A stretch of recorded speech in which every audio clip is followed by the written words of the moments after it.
प्रेम इनका प्यार हंसते हंसते,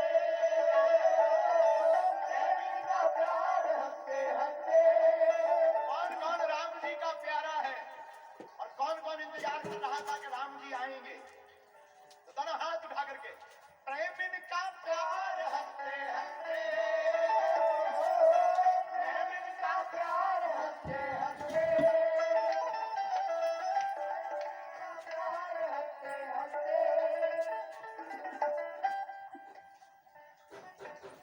जिनका त्याग आया भक्त में अनुराग, जिनका त्याग आया भक्त में अनुराग आया, प्रेम इनका प्यार हंसते हंसते,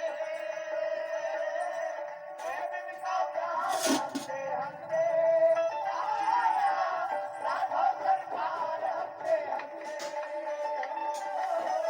आई बहार हंसते हंसते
भाग्यशाली हैं कि नहीं है, जरा बताइए हो। और पहला भाग्य तो ये है, दूसरा भाग्य सुनिए, कल राम जी बैठे, आज उनसे उनकी कथा प्रारंभ हो रही। कल राम जी अयोध्या में बैठे, अब रायपुर की इस धरती पर राम जी की कथा हो रही। हम बिल्कुल गंभीरता के साथ हनुमान जी के चरणों में विनय करके कहते हैं, अब रायपुर में भी बहार आएगी भैया, छत्तीसगढ़ में भी बहार आएगी, चिंता मत करो। हमारा ननिहाल है, हम तब तक छत्तीसगढ़ आते रहेंगे जब तक सबके माथे पर राममय टीका नहीं हो जाएगा। बैठ जाओ। बाबा कहते हैं तुलसीदास जी, भाई प्रगट कृपाला दीन दयाल कौशल्या। राम जी प्रकट भय, याद रखना मेरे पागलों, भगवान कभी जन्म नहीं लेते, भगवान प्रकट होते हैं। प्रकट का मतलब अवतार। अच्छा, भगवान अवतार क्यों लेते? ध्यान देना, जो तपस्वी होता है, जो त्यागी होता है, वो साधना के बल से राम जी तक पहुंच जाता। लेकिन हमारे जैसे जीव जो न भजन कर पाते हैं, न त्याग कर पाते, न तपस्या कर पाते, वो राम जी तक कैसे पहुंचे? तो भैया राम जी इतने सरल है कि राम जी कहते, भैया अगर तुम हम तक नहीं आ पा रहे तो कोई बात नहीं, हम स्वयं नारायण नर बन करके पृथ्वी पर आए। वो नारायण नर बन करके आए। भय प्रगट कृपाला। सुनिए,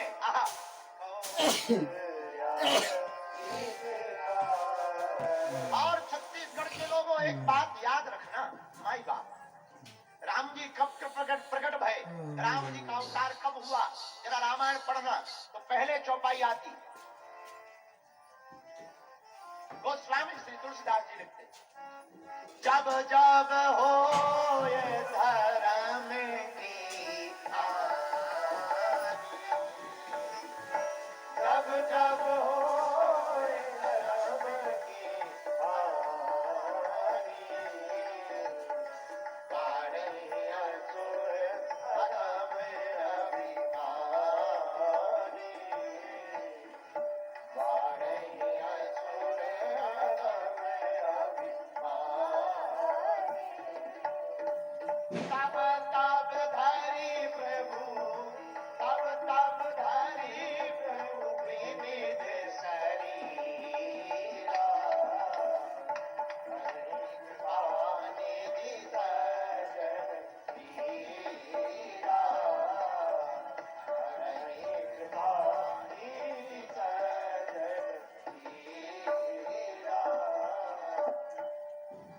जब इस पृथ्वी पर अधर्म बढ़ जाता है, धर्म घट जाता, अधर्म बढ़ जाता, जब जब अत्याचार और पापाचार पृथ्वी पर बढ़ जाता है मेरे प्रियजनों, तब परमात्मा अनशन सहित प्रभु श्री राम विविध रूप लेकर के इस पृथ्वी पर प्रकट हो जाते हैं। भगवान के अनेक अवतार हैं। आहा, पूर्ण अवतार है, भगवान का अंशावतार है, भगवान का आवेशा अवतार है। और कल प्रभु श्री राम अयोध्या में प्रकट भय, 500 वर्ष से अत्याचार मच रहा था और अब राम जी से नहीं रहा गया। तो हम भक्तों की इतनी तीव्र परीक्षा लेने के बाद आखिरकार दुनिया का पहला ऐसा मामला है, इतना धार्मिक मामला, इतने सरल मामला सरकार का है। और क्या सरल था? अपने ही देश में अपने राम जी को विराजने के लिए 500 वर्ष तक इंतजार करना पड़ा। मेरे प्रियजनों, तुम अगर राम राज्य चाहते हो, मंदिरों में राम राज्य प्राप्त नहीं होगा, तुम्हें मन मंदिर में ही राम राज्य स्थापित करना पड़ेगा। मंदिर में तो राम जी बैठ गए, पर अब क्या? राम लला तो आ गए, पर अब क्या? मेरे पागलों, मंदिर में राम लला आ गए, लेकिन तुम्हारे अंदर अगर राम के चरित्र नहीं आए, तुम्हारे अंदर अगर मर्यादा नहीं आई, तुम्हारे माथे पर टीका नहीं आया, तो मंदिर में आना न आना बराबर है राम का। मंदिर में राम लला आए हैं, हमारी हाथ जोड़कर प्रार्थना है, मेरे प्रियजनों, मस्तक पर टीका लगाओ, राम नाम जप करो, राम के चरित्र को जीवन में उतारो। हमारे रघुनाथ जी का चरित्र एकदम निर्मल है, एकदम पवित्र है। देखो, याद रखना, जिसे झूठ बोलना आता है ना, वो बड़ा टेंशन में रहता है, क्योंकि झूठ बोलने वाले आदमी को ये ध्यान करना पड़ता है कि हमने बोला क्या। बोलिए, बहुत लोग हमारे पास आते, गुरुजी हम बड़े टेंशन में रहते, और आप, हम कहते भैया हम टेंशन में नहीं, अटेंशन में रहते। हम टेंशन में नहीं। क्यों महाराज, क्या बात है? जो झूठ बोलता है, जैसे किसी ने पूछा महाराज आप कितने भाई हो, अगर झूठ बता दिया 3, तो ध्यान करना पड़ेगा कि उस आदमी को 3 बताया था, अगली बार कहीं 4 ना बता दे या 2 ना बता दे, तो ये ध्यान करना पड़ता है। हाँ जी या ना जी? पर जो सत्य होता है उसको याद करने की आवश्यकता, कोई सोते भी पूछ ले, गुरुजी आप कितने भाई हो, तुरंत कह देगा सोते सोते 2 था। अब ध्यान नहीं करना है। क्यों नहीं ध्यान करना? क्योंकि सत्य है। इसलिए मेरे प्रिय जनों, जो बहुत झूठ का सहारा लेता है वो टेंशन में रहता है, लेकिन जो सत्य का सहारा लेता है वो अटेंशन में रहता है। राम जी मर्यादित हैं और राम को सत्य प्रिय है। हम नहीं कहते, रामचरितमानस पढ़िए, गोस्वामी जी की भक्ति के, राम ही केवल प्रेम राम को प्रेम प्रिय है, राम को सत्य प्रिय है, राम को वही पा सकता जिसका मन एकदम निर्मल है, ट्रांसपेरेंस, कांच की तरह आर पार दिखने वाला। लोग हमसे बहुत कहते हैं, कई बार कहते हैं, आप गुरुजी आप बहुत गंभीर हो, कई बार आप ऐसी बातें भूल जाते हैं, ऐसा नटखटपना कर देते हैं, कई बार बड़े उपद्रव कर देते हैं। हम बहुत कंट्रोल करते हैं, जैसे हम चाहते हैं कि हमारे द्वारा कोई भूल ना हो। सच बताएं, ये वही रायपुर है जहां 1 वर्ष पूर्व हम यहाँ बैठे थे। उसी दिन हमने बैठ करके प्रण लिया था कि अगर हमसे कोई भूल हो गई ना, तो कोई 10 वर्षों तक महात्माओं पर भरोसा नहीं करेगा, कोई 10 वर्षों तक महात्माओं पर। लेकिन मेरे प्रियजन, आज तक के जीवन काल में हमने सदा प्रभु श्री राम के चरित्र को अपनाने का प्रयत्न किया। परिणाम ये निकला, सत्य की जीत हुई, असत्य हार गया। आपसे भी हम प्रार्थना करते हैं, राम लला मंदिर में तो विराजमान हो गए, पर तुम घर जाकर नहीं, कथा में बैठे बैठे अपने आप से पूछो, क्या तुम्हारे मन में राम जी बैठे? राम लला मंदिर में बैठे कुछ नहीं कर पाएंगे। अगर तुम्हारे मन में रावण बैठा है, तो मंदिर में बैठे हुए राम जी तुम्हारा कुछ हित नहीं कर पाएंगे। मेरे प्रिय जनों, अगर तुमको हित चाहिए तो तुम आज ही अभी कथा के मध्य अपने हृदय में राम जी को विराजमान करवाओ, राम के चरित्र को। आप कहोगे गुरुजी वो कैसे संभव है? अब देखो, राम जी किसी दुकान में तो मिलते नहीं कि पुड़िया खा लो हलो हो जाएगा, भांग जैसी चढ़ जाएगी। तो क्या राम जी पुड़िया है जो खा लेंगे? ना ना ना, राम जी चरित्र हैं। रामायण का क्या नाम है? रामचरित्र मानस। क्या नाम है? अरे बोलिए ना, रामचरित्र। अच्छा, इसको उल्टा पढ़ो जरा, चरित्र राम, रामचरित्र मानस। इसका अर्थ क्या? जिस मनुष्य का चरित्र राम की तरह होगा उसी का रामचरित्र मानस होगा। बोलो सीताराम। तो राम जी का चरित्र क्या है? जरा हमको गुरुजी सुनाइए। राम जी का चरित्र पढ़िए बचपन काल में ही। प्रातः काल उठी के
बोलिए भैया। 7 कांड में हमारा मानना है वो स्वामी श्री तुलसीदास जी ने 7 प्रकार की नौका हम मनुष्यों को दे दी है कि अगर तुम्हें भव से पार होना है तो रामचरितमानस में आकर के विराजमान हो जाओ, तुम भव से पार हो जाओ।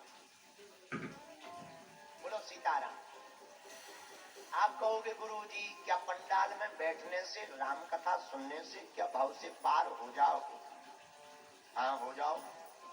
जैसे ट्रेन में बैठने से मंजिल तक पहुंच जाता है व्यक्ति, वैसे ही कथा रूपी रेलगाड़ी पर जो बैठ जाता है वो राम जी की मंजिल तक पहुंच जाता है। अच्छा महाराज, लेकिन ट्रेन की एक शर्त है। क्या? स्टेशन पे जाकर प्लेटफॉर्म पे चढ़ करके तुम्हें बैठना पड़ेगा। वैसे ही राम जी की मंजिल तक पाने के लिए कथा रूपी स्टेशन को पकड़कर महात्मा रूपी संत की बाह की टीटी को टिकट दिखाकर तुमको परमात्मा जाने का रास्ता खोलना पड़ेगा। अच्छा महाराज, आप कहते हो कि कथा रूपी ट्रेन में बैठ जाओ, पहुंच जाओगे मंजिल तक। जैसे मान लो हमारा मन नहीं लगता, हमें राम नहीं काम कुसाता। कई लोगों को काम प्रिय लगता, और काम सच में प्रिय लगता। काम है ही इतना खतरनाक। अभी हम लोग तुम लोगों से कहते रामायण पढ़ो, रामायण रामायण आनंद आएगा, रामायण पढ़ो। गुरुजी हमारा तो सिर दर्द होगा। और गंदी फिल्म दिखवाओ, पिक्चर दिखाओ, ढिसुम ढिसुम, पूरी रात देख लेंगे, उल्लू जैसे जागेंगे, पलक नहीं झपकेगी, बैठे रहेंगे वहीं। 4-5 लोग बैठे हैं, गंदगी कर रहे, तब दुर्गंध भी नहीं लग रही। वहीं बैठे, हाँ बगल में बिल्कुल बैठे और लगे ढिसुम ढिसुम देख रहे पिक्चर ठटरी के भरी। हाँ, टीवी पिक्चर देखने में मजा आता है, राम कथा सुनने और पढ़ने में, राम जी के चरित्र को उतारने में तुम्हारा दिमाग खराब हो जाता है। मेरे प्रिय जनों, रामचरितमानस में आप विराजमान हो जाइए, आपका कल्याण होगा। लोग कहते गुरुजी हमारा मन नहीं लगता, तो क्या राम जी कृपा करेंगे? एक बात बताओ, रेलगाड़ी देखी तुमने? रेलगाड़ी किस किसने देखी? ठीक है, हाथ नीचे कर लो। देखी तो सबने। छत्तीसगढ़ के लोग बदमाश हैं। हाँ, छत्तीसगढ़ के लोग होते ही बड़े खतरनाक, इतने खतरनाक, अब पूछो ही मार। छत्तीसगढ़ का तो क्या, अभी हम रायपुर चले आ रहे थे, रास्ते में आ रहे थे, एक आदमी उल्टा लटका, पेड़े से उल्टा लटका, पैर ऊपर मुंह नीचे। हमने कहा क्या बात है भैया? बोला गुरुजी का बताऊं? हम कहने ने बताओ बताओ। बोला गुरुजी दर्द मूड प्रात रहे, गोली खाया। हम कहा ये सिर दर्द का गोली खाने से, उल्टा लटकने से क्या मतलब? बोला गुरुजी कहीं गोली पेट में ना चला जाए। बताइए, हम समझ गए कि हम छत्तीसगढ़ आ गए। बोलो सीताराम, जोर से बोलो, और जोर से बोलो। तो एक सज्जन हमसे पूछ रहे थे गुरुजी अगर कथा में मन ना लगे तो क्या कथा काम करेगी? तो रेलगाड़ी में बैठे हो कभी? हाथ उठाओ। बैठे तो हो गए, बैठे हाथ नीचे कर दो, काम है। हाँ, तो रेलगाड़ी में जब बैठते हैं तो रेलगाड़ी में मन नहीं लगता तो क्या रेलगाड़ी नहीं चलती? बोलो, ऐसा तो नहीं है कि रेलगाड़ी का कैप्टन तुम्हारे पास ड्राइवर आता हो, कहता हो कि अब जब तुम्हारा मन लगेगा तभी हम चलाएंगे। ऐसा है क्या? वो तो मन लगे ना लगे रेलगाड़ी चलती है। उसी प्रकार मेरे पागलो, कथा में तुम्हारा मन लगे ना लगे, तुम आकर बैठना प्रारंभ कर दो। तुम भी जिस प्रकार रेलगाड़ी मंजिल तक पहुंचाती है, वैसे ये कथा की गाड़ी भी तुम्हें परमात्मा के दर तक